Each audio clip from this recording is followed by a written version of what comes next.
So you guys know me. I moved around a lot in my career, especially when I was in construction. And I lived in Atlanta for a year, and I was trying to figure out where to train. And Sid Gillen trained at this gym called Madhouse Gym, right? Shout out to Madhouse, by the way, one of the best gyms in the country. Um, and so I Mhm. walk in there, and I see this enormous dude behind the desk. I'm like, who the hell is this dude? And I thought he was like executive protection for like somebody famous in there or something. I was like, is this dude like somebody's bodyguard or something?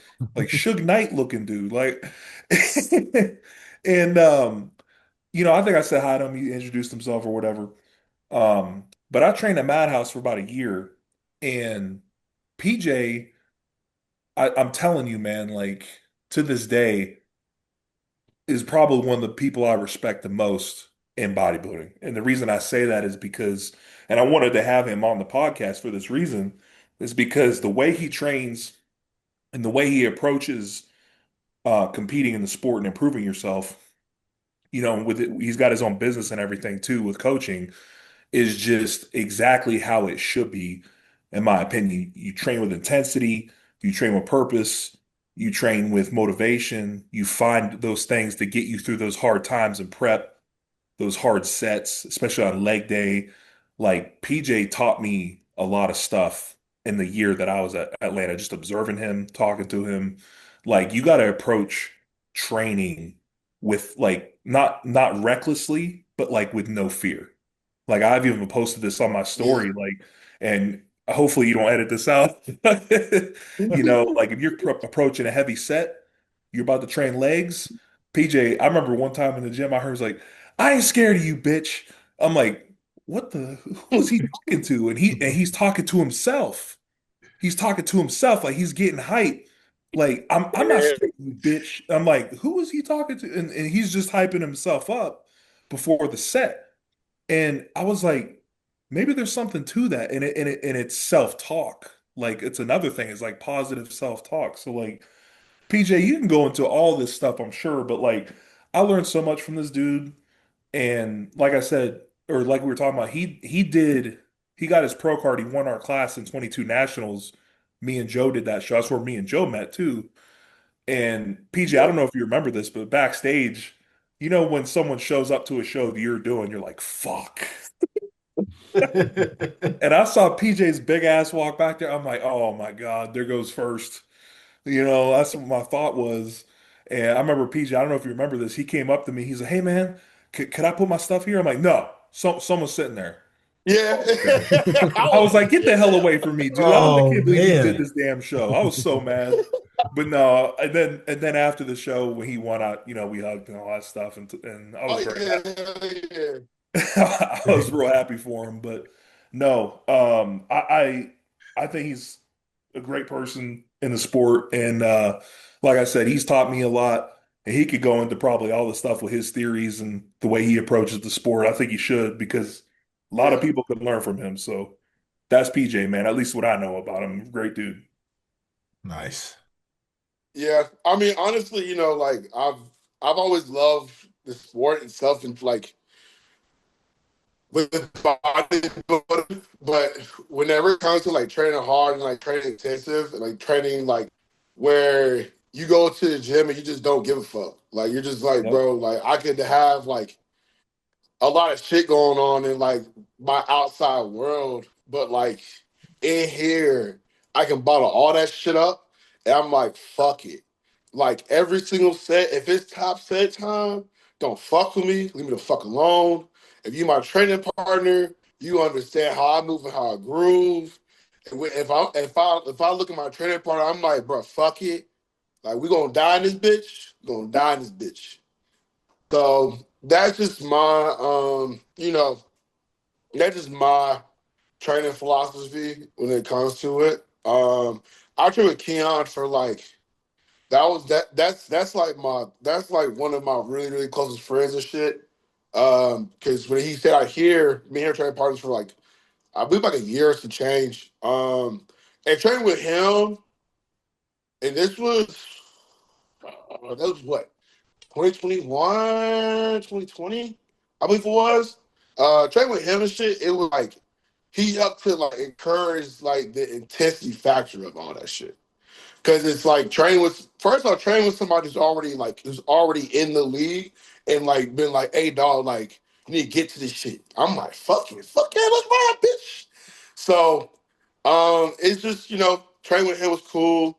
And like now, just going about when am I going to do the pro debut? That's the kicker. So I was supposed to do here's the first I'm saying this shit.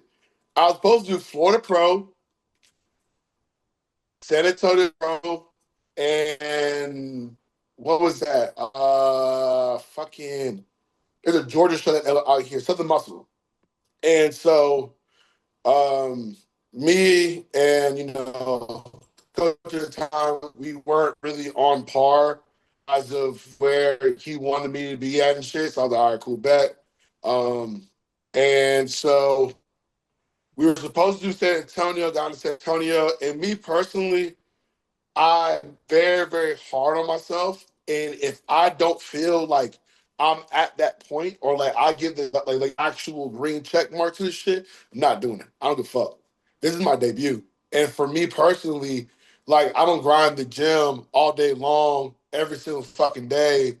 And when I'm like, I'm gonna just go out here and just give my best. In that position I was in, I was like, you know what? I made this call. And so I was like, hey, bro, like I'd have called, I'd have tell the IFBB. I was like, hey, bro, like, since what's going on right now, type shit, X, Y, and Z, whoop. I couldn't do it. So now with a different coach, with Neil Hill now, and it's very different to where my mentality with all this shit is with him, it's very much like minded and shit. So like, cause he's a wiry little motherfucker. I fuck with him. He's crazy as fuck. But I'm like, bet. Bro, like he's every bit of what people think he is. He's passionate as fuck. He loves the sport, and he speaks his mind. And like, mind you, when I got with Neil, it was right after San Antonio, and I was playing through Georgia. He was like, look at your pictures, and you're small as fuck. I was just like, the fuck? He's like, you got a little bit of fat, X, Y, and Z. I'm like, bro, what? I was like, yeah, all right, small, small. Like, but I was like, you know what? All right. Hey, let me get my head in the game, understand this shit. But I was like, bro, fuck it. Like, all right, cool. So we originally we were still gonna do Georgia, but I had a lot of family shit going on. So like I'll go into the family shit here as well in a minute. And so we decided to go ahead and jump me right back into off season and then start growing me out. And so now I'm sitting at like 257, which is what 5 pounds away from my all time heaviest. And right now I'm pretty fucking like good conditioned. Like training's going phenomenal. Like everything's just taking and shit. So I told Neil that we won't do a show until next year. Probably gonna stick with that. It's really good my dad, because like my dad got a very, very bad pneumonia and stuff. So pneumonia, and then he had gotten it out there in Turkey, and that was while I was in prep. So that fucked me up. And so I was like, you know what? All right, cool. He got back here, and then once he got like somewhat basically alive and shit, because shit got bad.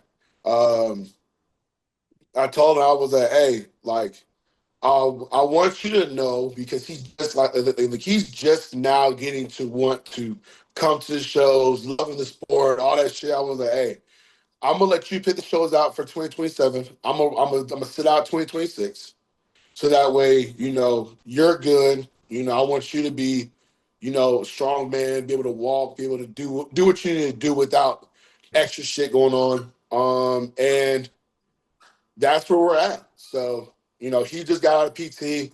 He has some shit going on in his glute. Like he had to get like his right side cut out of his glute, so he couldn't really walk for a long time. Through a hospital borne illness and stuff. Well, out there in Turkey. So,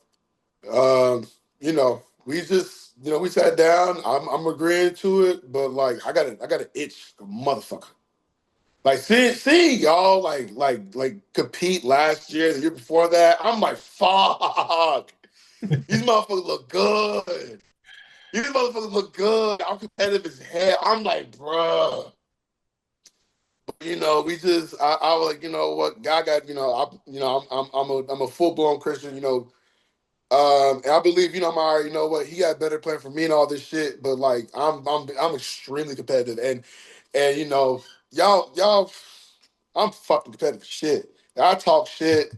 I'm with the shits. I'm humble, but like, I love the brotherhood that what IFBB is, the whole entire bodybuilding shit. Like, I love seeing big motherfuckers coming to the gym and just, clang and bang, and be spawning each other and shit and pushing each other. Like, that's what I love about bodybuilding. That's what I love about the sport.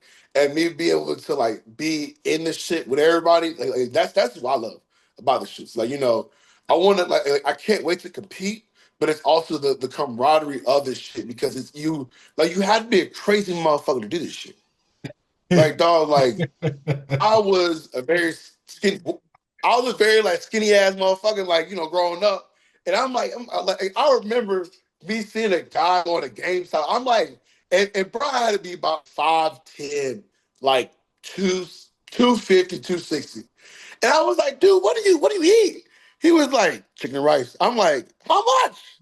He was like, well, a little bit here, a little bit there. Go do your research, X, Y, and Z. My little ass, I'm over here listen, microchip and all the other motherfuckers. I'm like, bruh, all right, we got to do to get big. Fuck it. Let's do it. Let's fucking ride. So that's just, that's where I'm at right now. We just off season chilling and just watching from the sidelines and seeing everybody just like create that next level to where for me, I'm like, I got to be there, but I gotta come in with some wild shit. Well, dang, that you've hit on a ride. Um, Dom, try training legs in the same freaking gym as this dude. Like well, you that's feel what it, I was just gonna ask. you could feel his energy, right? Like you Yeah. could feel it. Try training legs or whatever in the same gym as PJ, man. I trained there for a year, and if I was training anything and PJ was just working or he was in the gym, I'm like, I know he's gonna say something if I don't do the set to like failure.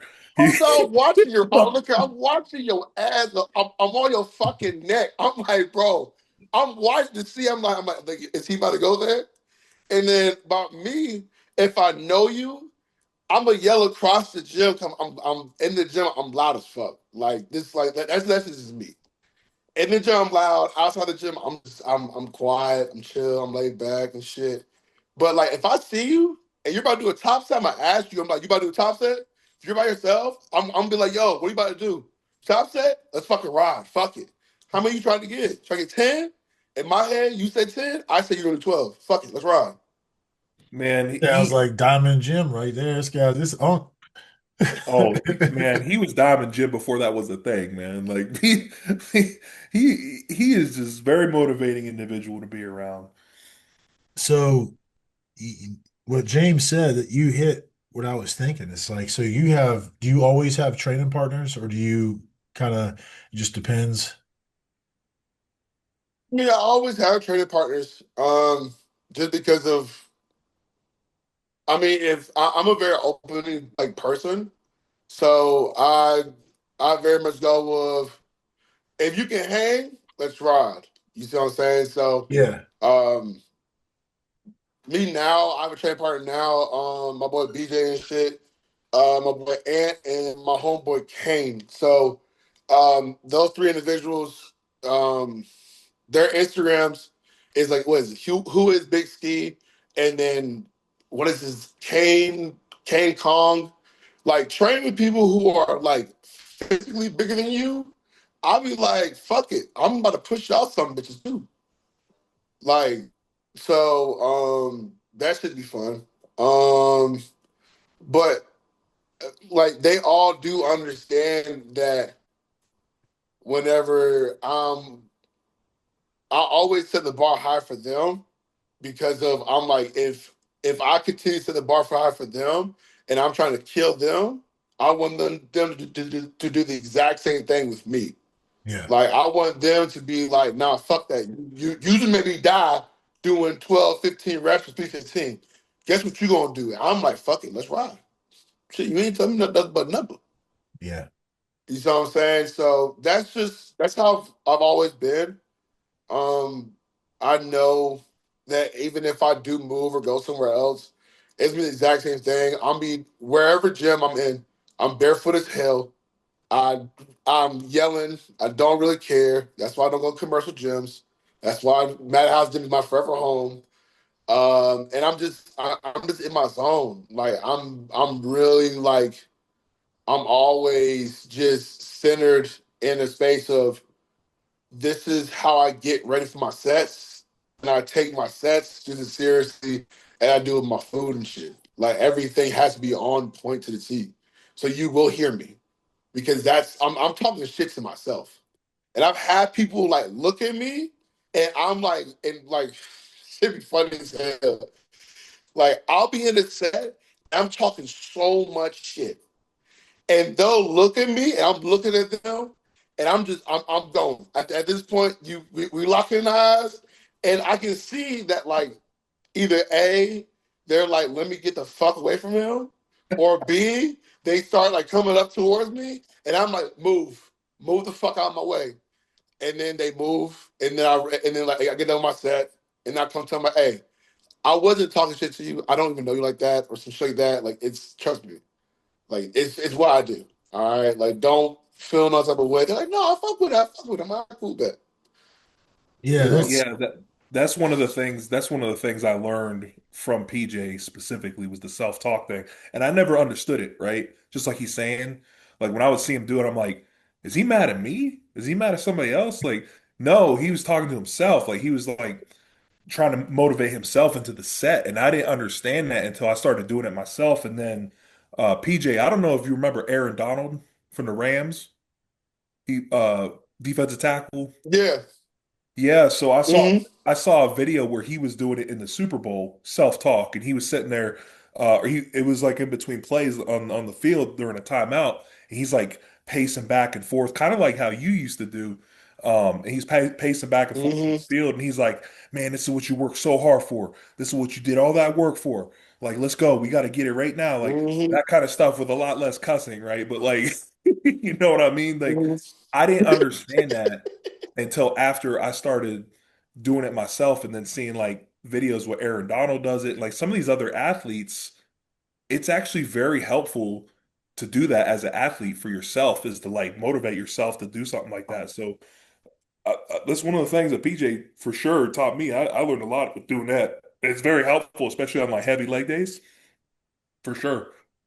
there there are a number of guys that come to mind who do that, right? Some of them are big names we all know. Branch Warren was one of those guys, still does do that from what I understand. Um, we all know, I guess Ronnie to a smaller degree would yell out stuff. But the NFL reference, I've seen videos with interviews with a number of guys. Like it's like a switch. Comes out of the locker room as soon as he's walking out, and he's a completely different person, talking to himself, yelling at himself. Then he gets on the field, does the same thing to the other players. And then after the game, it's all good, man. The switch turns off, back to normal. But it makes me. I wish I had a training partner because when you mentioned that, I'm like, man, I miss the days when I was, before I ever competed, and I would just go to the gym with my brother or our friends, and we could push each other beyond what you normally would do. Having somebody in your face, having somebody just yelling at you like, "Oh no, you're not done."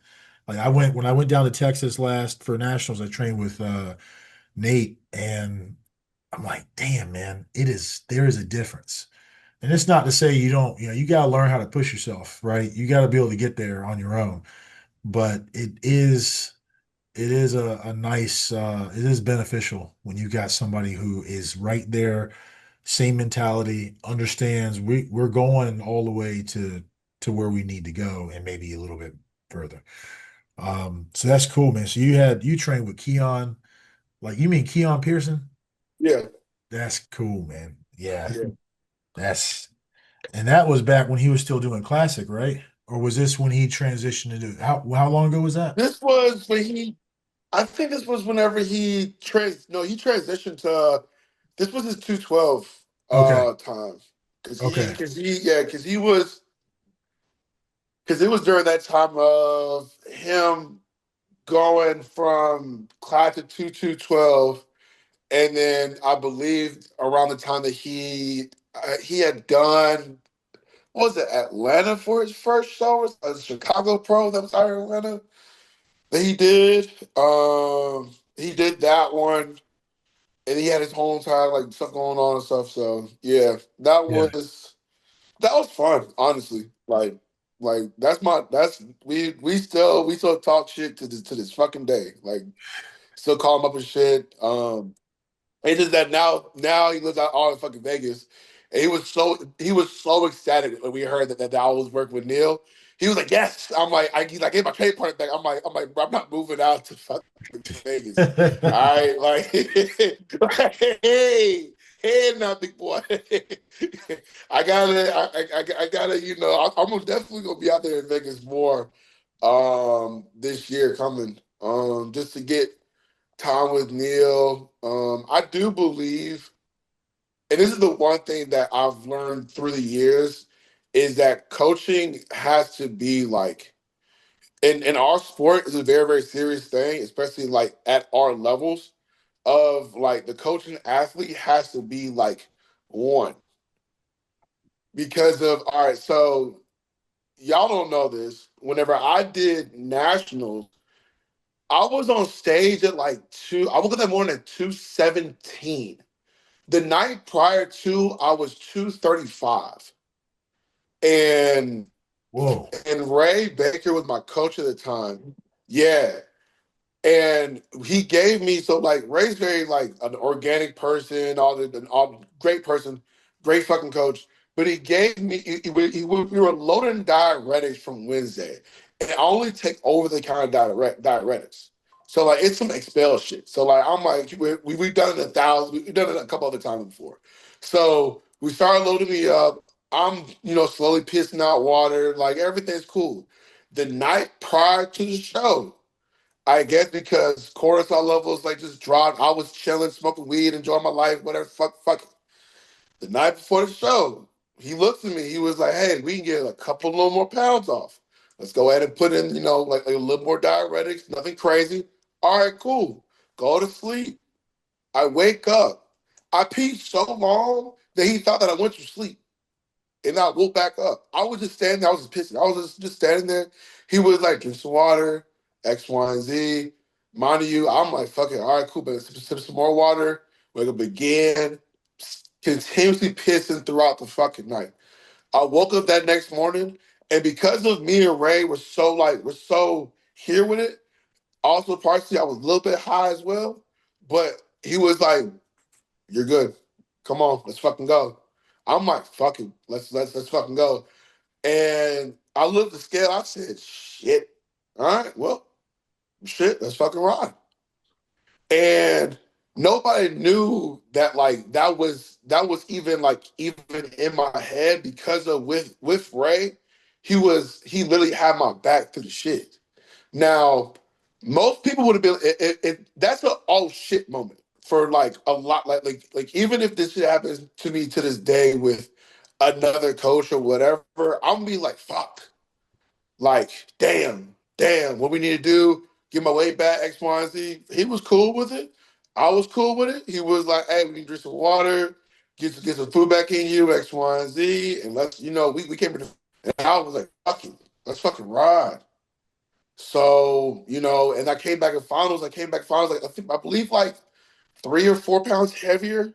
And I was still just fucking just dry and peeled and just a little more fuller.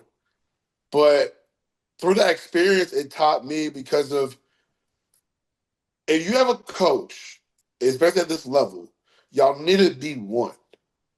Like whenever it's time for your debut, or time for your shows, or time for the Olympia, whatever it is, and you're a professional level like athlete, you and that coach need to be like here with it. Because it doesn't matter what the fuck's going on. Like you could drop 17 fucking pounds or whatever it is, type shit. And they're here with it. Oh, it's game over. Especially with like if you're a really, really great fucking athlete, like there's no questioning it because we're gonna do whatever our coach tells us to do. But if you're not, and you don't have that relationship with a coach, you're gonna be like, bro, fuck this. You're like, I don't know. Coach like, I don't know. I'm like, what's going on? X, Y, and Z. It's a lot of it's too. It's not like you're not there with them. Nah, Yeah, that's nah. man, you hitting on some stuff that I think about a lot. I actually Mm-hmm. just finished editing a video. So I don't know. You guys ever watch Unwrapped podcast with Kyle and Yeah. Barry? So Yeah. they just did one very recently, and it was really on the topic was primarily deaths in bodybuilding, which takes you back to coaching ultimately, right? And I I had to cut out a piece of this episode and put it in a thing and talk to it because I was like, this, I've been thinking about this forever. Coaches and their clients and the relationship and what is so often misunderstood. The first thing that comes to mind is I've heard I don't coach this guy. I don't even know his name. I should know his name. He talks to me at the gym. I don't know. He he told me one night as he was getting ready, he was in prep, he was getting ready for a show. Um, that he doesn't really do coaching. Like he doesn't hire coaches. He's just going to do it all himself, which is nothing wrong with that. I'm not going to knock that. Um, but his rationale is he believes that the coach, when you hire a coach, they work for you. Like that's not how that works. You are working with each other. It's almost, I hate to use this as an example, but it's like your relationship with the therapist. The therapist can drop you too, right? The therapist doesn't have to wait for you to say, I don't want to do this anymore. If they determine that, hey, I can't help you anymore, or I can't work with you to get to where you need to be, or you need somebody with more expertise or whatever, or they can simply say, hey, look, I don't feel comfortable working with you anymore. So that relationship has to be out of the gate, understood from the very beginning, where you sit down and you say, "All right, I am willing to coach you, but we need to get on the same page before we even start. This is my approach. This is what I expect, and I need to know what you expect of me, and all that. That whole thing has to happen before you even start rolling. And what you're talking about is huge, right? If you aren't in lockstep with your coach and you don't trust your coach, you might not. Man, there's this, okay, stories. When you tell your athlete, I need you to do this, and then check in with me X amount of time later. They check in with you, like, oh, that's weird. I didn't expect that to happen, but okay. The body does weird things. You tell them to do something else. So you're trying to accrue data to figure out, all right, what are we doing? Where are we going? What's happening? And then you realize, man, none of this makes sense. And you find out way later because they're doing their own freaking thing. You're telling them what to do, and they're doubling what you're telling them to do because they think, oh, well, he's telling me to do this. If I do more, it'll be better. It's like that's not the relationship. That's not going to work. If you can't trust your coach enough to listen and believe what they're telling you to do, then why hire them? Why have them? Right. And so I like hearing you say that. It makes me really want to know, man. So how long now has it been that you've been with Neil? September it was. It's like really like October. I would say Okay. October. Um, yeah, around, but yeah, between October to now. Um, again, like he's very old school. Like he's not a like Microsoft Excel, like like whatever else everybody uses type shit. He uses WhatsApp. Yeah. He just say, hey, like, hey, we're doing this amount of days high, this amount of days low, X, Y, and Z. You check in on whatever day, and that be it. Yeah. He's very much of a shoot from the hip type person, which is why, again, I fuck with it because that's how I am. I like sugarcoating. Like if because again, like if one, I'm hiring you, but then two, like I'm hiring you for your expertise because you have an eye Yeah. for it. So That's awesome. I've seen him. I've seen him backstage at shows. He is like he is locked in with his yeah, clients, 100%. yeah, I like seeing that, yes, and it's one of the things I like about my coach, right? Chris is on top of everything, and I feel yeah. bad because I'm like, man, I wonder if he's getting any sleep. But that's the Yeah. the game. So, yeah, man, that's so the game plan is you're gonna effectively take 26 and just keep improving until Yeah, 27 and start getting ready and lining up shows. yeah, because mind you, so my weight cap is 242. The lowest that I got down to in prep was 223. Yeah, it was 223. So effectively I have like 20 pounds that like I could put on, Yeah. over the next couple of years and stuff. So um but I do like now where I'm sitting at, even if we were to do a prep this year, I will cover up so much ground because of I was underfed and stuff. So Yeah. I'm me switching over from like 5 meals to 7 meals is it took me a long time to get used to it, but I was like, shit, Seven? okay, He's cool. got you doing seven Uh, meals a day. yeah, hit me do 7 meals a day. Like Man, it's 7 on train days, six on non-train days. that's But I'm so with my job, I'm like a manager at the gym, so yeah, that plus training clients, like it pretty much works well for me. that's cool. And Dom, I gotta say this about PJ. This is very strange in a good way. PJ's talking about he's got to put like 20 pounds of muscle still on him. And you look at his physique and he's like, "Oh yeah, I got down to 217. I'm like 223 or whatever." This dude looks to 265 Yeah, when he is lean on stage.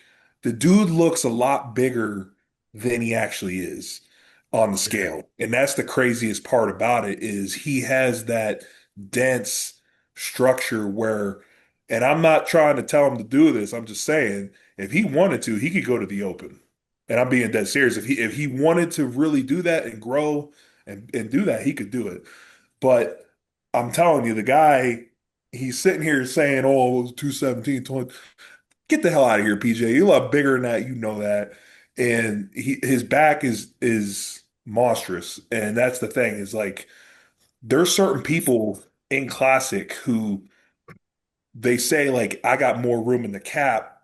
And then you see some other guys say, like Joe, I don't know if you do. I know I do. I'm approaching the cap, I'm getting right? there. Yeah. I'm two. Me and PJ got the same cap, 242, but it's a different 242, right? yeah. Like my Mhm. 242 is going to look completely different than Joe's. It's going to look completely different than PJ's. If PJ fills out 242 weight cap, it's going to be a problem.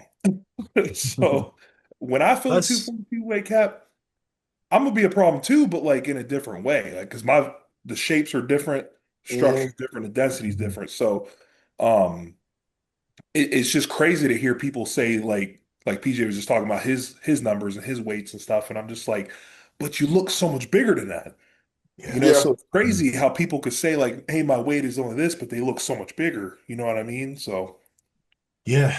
And that's bodybuilding, right? That is bodybuilding, right? When you got all these different shapes and densities and guys on stage and open the same deal, and you look at them and you're like, oh, they all got to be around the same weight. And then you find out, no, this guy's giving up 15 pounds of this guy.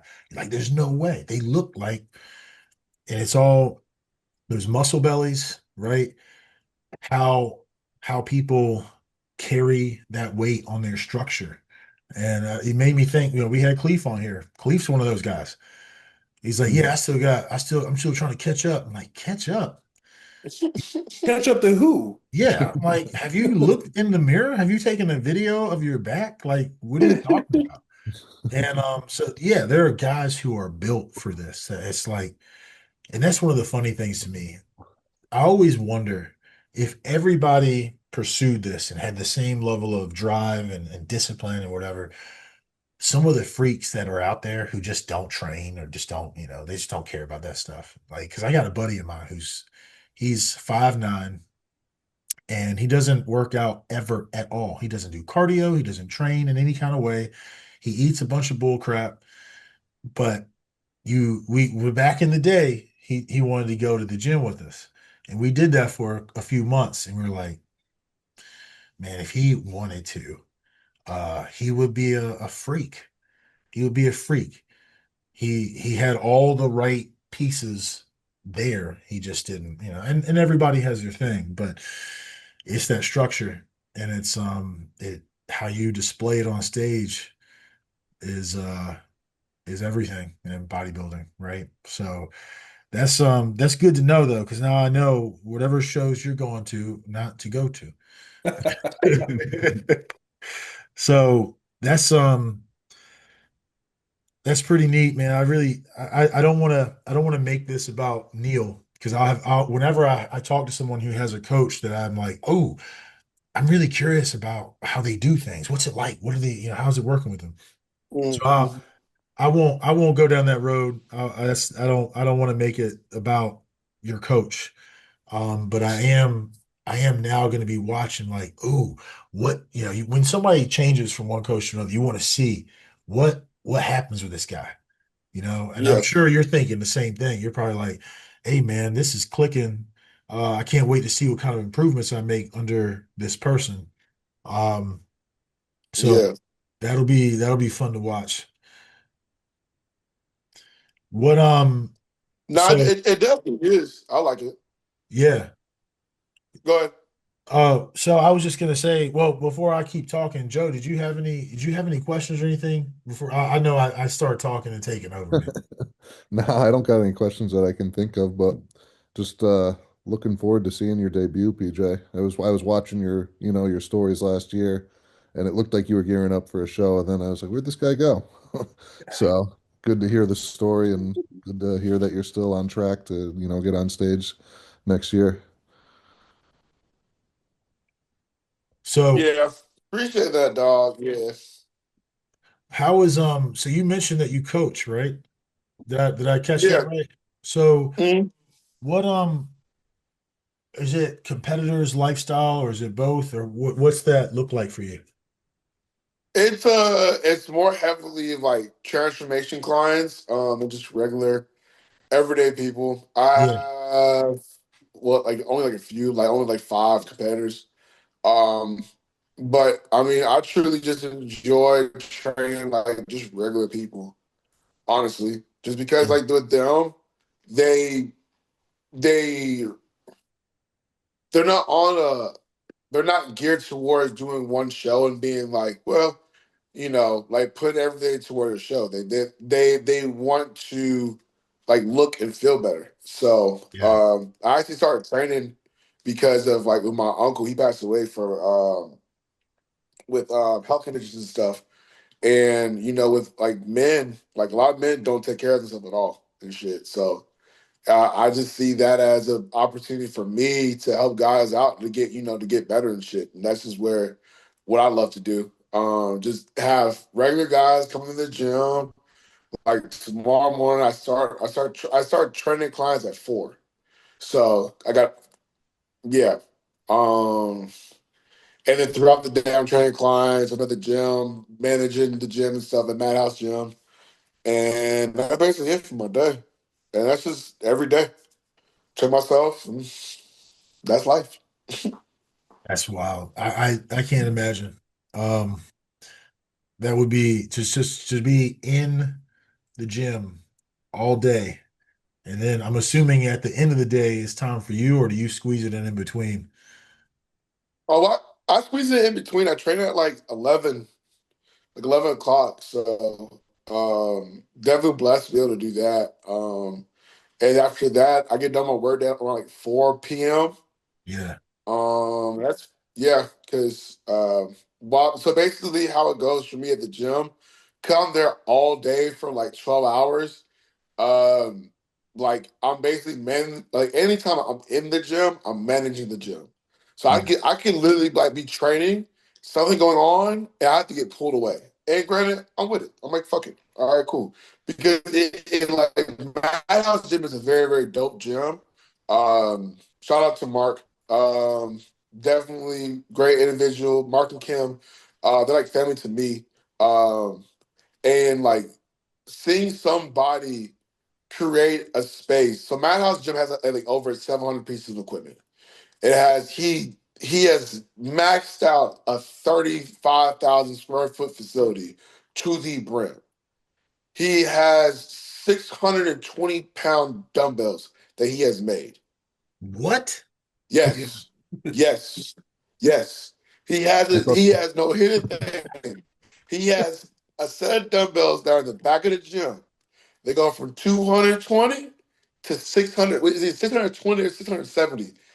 And it's literally he handmade all these dumbbells out of lead. And That's he has kegs that go from 50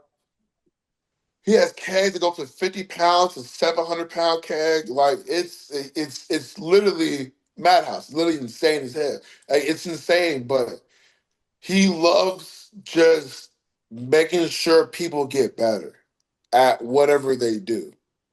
And like, he's seen me grow over the years. And honestly, without him and Kim, I probably wouldn't be living in Georgia. I'd probably been living in like Texas, something like that. Honestly. Like the gym is the reason why like I stay out here in Georgia. that's wild. that's wild. I thought the Yeah. 500-pound dumbbells in Venus were the biggest in the world. I guess not. Well, You get everything he saw that he was like, oh no, I need to make bigger ones. No, fuck that. No, no. Marcus competitive as hell. Like, and man, dude, he has a what is it? A fucking an engine engine block. what the fuck is that called? Not an engine block, but an engine crane. Oh, Like a hoist. Oh yeah, yeah. yeah. Yeah. See that's how we get the dumbbells like down if somebody wants to Yeah. use it. So if anybody wants to use motherfucker, come on down there and we'll bring it out so people can like try to pick it up. But Oh, Has nobody has anyone yet picked to it pick up? it. No, that's nobody I has haven't picked ever it came up. by. yeah. I mean, I don't even think any strongman could come in there and pick up them dumbbells. No. Devs That's has 350s, and I was talking to the guy at the front desk, and he's like, no one's ever picked them up. One guy dropped them on the ground, though, trying to pick them up. They're like waist high, so you could try to, stand between them and pick them up. jeez. Dude, they're not even waist high for us. They're like at my chest. Oh my God. Yeah, like he put it up high for so that way he can have the kegs underneath him. Jesus. Yeah. And So anytime somebody wants to be like, I want to try it, I'm like, all right, you need to warm up before we do all this because I'm not about to get that 600 down. Oh and and Dom, you and Joe, I don't think you guys have ever been down no. to Madhouse, but it No. is something that I think every bodybuilder, pro bodybuilder especially, should do at least once in their life as a bucket list thing because this place is enormous. It used to be like a Kmart or something, right, PJ? Yep, And it was a then Kmart. they just changed it into a gym. So imagine how big a Kmart usually is, and then picture it getting changed to a gym where they got equipment on every square foot of that floor. I mean, packed in there. And, I know we got these new gyms out here, right? We got new tech stuff. We got Panada, all these new companies and stuff. And it's great equipment, don't get me wrong. But Madhouse has so much stuff that you can never find anywhere else. It's so rare, some of this equipment. They got like 10 different hack squats from like different, I'm sure I'm messing up the numbers or whatever, but like they got so many different hack squats, for example, from all these different manufacturers that like some of them don't even exist anymore, dude. So you can't find this equipment anywhere else unless somebody has it from back in the day. Like the way that Mark and Kim have built this gym, they track down all this equipment and stuff. I mean, like it's bodybuilder paradise. And I will probably I will go on record and say I think it's probably the best bodybuilding gym in America as far as equipment is concerned. I mean, you I can't gotta, you can't find more equipment in a gym for what you're trying to do than that gym. I got to talk to the guy that owns my gym because he sounds exactly like these guys. He's just on a smaller scale. I think we got like 8,500 square feet, and he's going to add Yeah. another five next year or later this year, I guess. But it's the same thing. He goes hunting for all this fucking equipment you've never heard of. He's got like pieces that he only made seven of in the whole world. Yep. And like, but he's got some new stuff too. He's ordering some Panada stuff. We got Gym 80 stuff coming in. Uh, but he sounds like he'd get along with that dude real well because they sound like they have the same exact mindset.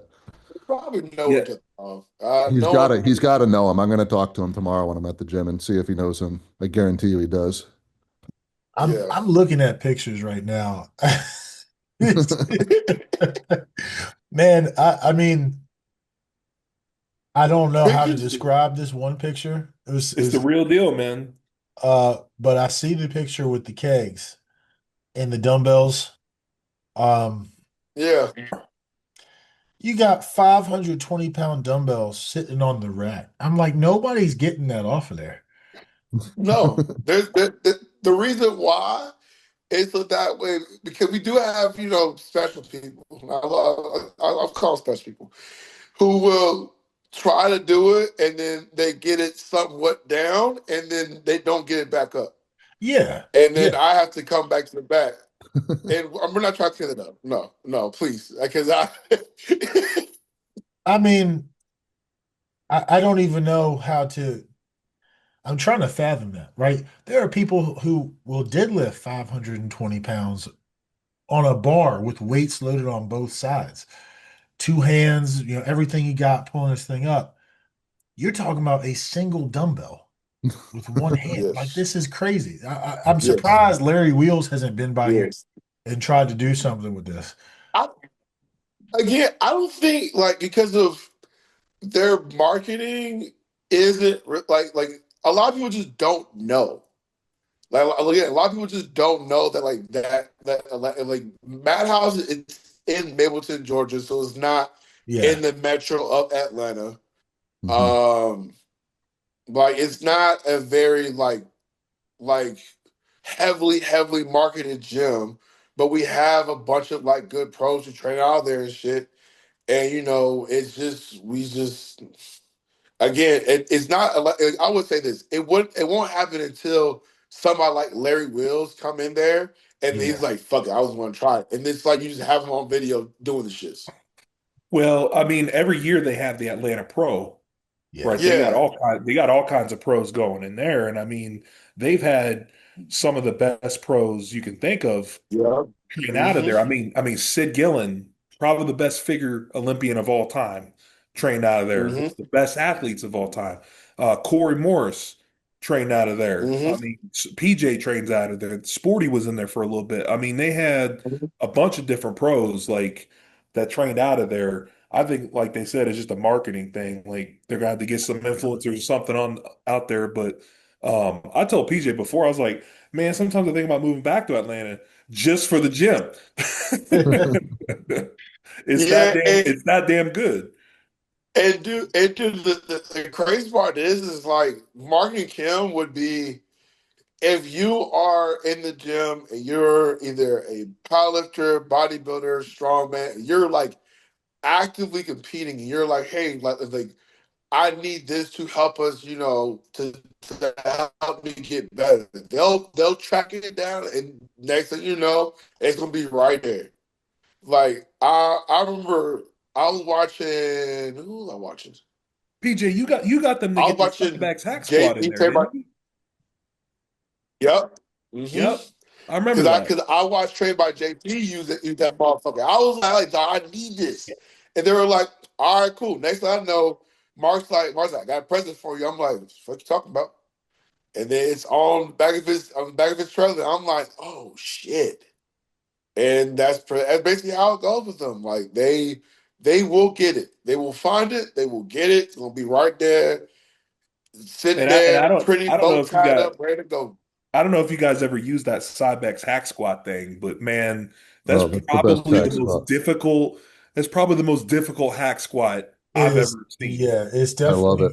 it's definitely much harder.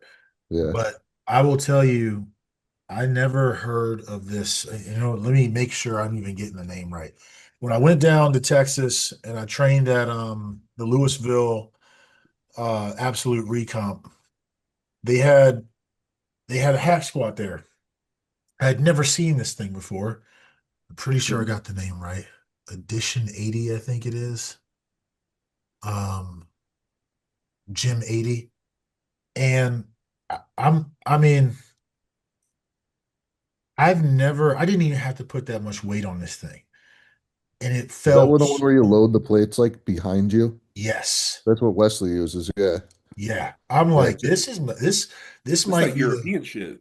Gym I, 80 makes nice shit. I used a little bit of it in Dubai. yeah. We're ordering some for the gym here. I'm excited to use it. I've never even heard of it before. Yeah. And so Nate gets on there. We both get on there. We both say the same thing. And I thought, okay, I got to be careful when I get into hack squats, make sure my knee stays good. Nothing, no problem at all. Felt from rep one all the way to the end. Felt so good. I did extra sets. And I was like, this is, I will be using this every time I do quads, every time. Um, so that was a first for me. And I've used, I mean, obviously we've all trained for a while, probably used 100 different types of pieces for legs. I've tried a lot of different hack squats, but that Cybex is definitely hard. Oh yeah. You ain't impressing anybody. If you try to stack plates on, that ain't the one to do it on. No. You ever Um, see the videos of fucking Ian Valier doing that back in the day with like nine yes. plates on each Well, he's side? a freak. He's It's super insane. strong. So That's an anomaly, dude. He yeah, loads that heavier than people load normal 30-degree hack squats. yeah. Well, that's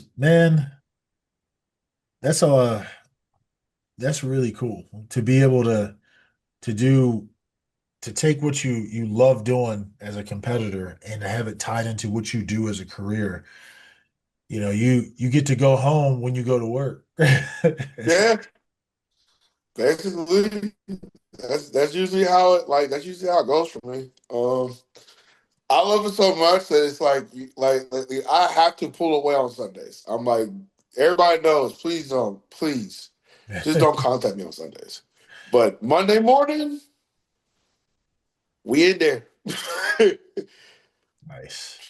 So Well, do you have a show that you really want to do for your pro debut? Is there one that stands out, or you just want to get in there and do well? um if I could pick, honestly, I most likely wanted to do Atlanta Pro will be on that list of shows. Because one is close to my family. Everybody lives in North Carolina, born and raised out there. And then everybody from here wants to see me compete. So Atlanta Pro is definitely on that list. Depending on what time of the year, because Atlanta Pro moves around a little bit. So I definitely want to do next year. I want to do 4 shows. Yeah, Like I want to come in. I want to do 4 shows, and then depending on where we're at, do Olympia right after. Because I'm fucking at the gills right now. yeah. So yeah, But yeah, I mean, it's that's a good place to be in, right? I mean, how many guys do we hear about? Yeah, I did. I did a show and that was it. Did one show for the year and that was it. And it's like, don't you want to get out there? You just want to do one? That's it. Yeah. You want to be in that place where you want to step on stage and you want to show, hey, look at the progress I've made since I was up here last time. And not to don't get me wrong, you can make some changes from show to show where you present a better look, but that real progress is happening in between when you're back in that off season and you're able to grow new tissue and whatever. So I know you're itching, man. You So know, when did I'm at the grills. your pro, you won your pro card at Nationals. What year was that again? That was 2022. 2022. Oh my Thanks for the God. reminder, Dom. Hey, look, you know what? He keeps You rubbing got it him. in. He's Hey, like, wait, what year was it? Who did you well, beat again? Oh, yeah, these I guys. man, you got to help him out, PJ. You got to let him win against you on the pro stage to make it up. But no, they're gonna have to come hard. No, man, you already got him back, James. Y'all both got him back. You've already No, done your pro shows. You're like, where I'm, are you at, PJ? Where you at? I'm gonna get revenge on PJ before I retire. I know you are. I know you want your living back. I'm gonna sneak up. I'm gonna sneak up on him. I ain't gonna tell him when though. Oh man. So, all right. Well, before we let you go, did you have anything for us? Any questions? You want to tell us anything? You want to tell the audience at large, hey, look out, this is what's up. What are you anything you got? They go crazy plug. Yeah. Yeah. So, I mean, first off, shout out to my apparel line. It's called Go Crazy Apparel. Definitely going to be pushing out more stuff out from that coming this year. Um, Definitely hungry for it. Hungry for it this year. Watching everybody compete. And that's basically it. We're just gonna be like I will say this. I'm very much gonna be on some quiet shit this year when it comes to like posting as much as what I used to back in a couple years ago prior to this. That's why I'm really not on social like that. Um, I like it like this to where it's like I'm just in the zone and I'm just fucking working. And when I'm in that zone, I'm working. I make great leaps. Yeah. So it's just a year of just grind. If you catch me, if you see me, you're gonna be like, what the fuck is that? Are you and you gonna hear my ass too. So it's definitely gonna be a fun year this year. I'm definitely ready to see all y'all compete because I look here, y'all keep me motherfucker going. I'm just saying, all right, I gotta bring it. Cause I know each one of y'all three are like y'all have fucking killed it. So hats up to y'all gentlemen. I mean, I appreciate it. Y'all gonna see a video post soon, today or tomorrow. I'm Joe, you're back in the push, right? I'm starting next week with the push. Yeah, Yeah. okay. I'm Yeah, still in. this is my last week of the health phase. So I'm hoping this is my last week. My blood work came back really good, except for yeah, CRP because I was sick. So of course that was still elevated, but yeah. otherwise everything was pretty good. But I'm gonna do what I didn't want to do. I'm gonna post a picture or a video, whatever, posing maybe like 30 seconds from in the gym. I trained with a buddy of mine, so we, whatever. And everybody's gonna see old 10-week normie, you know, looking like nothing. And Mortal Dom.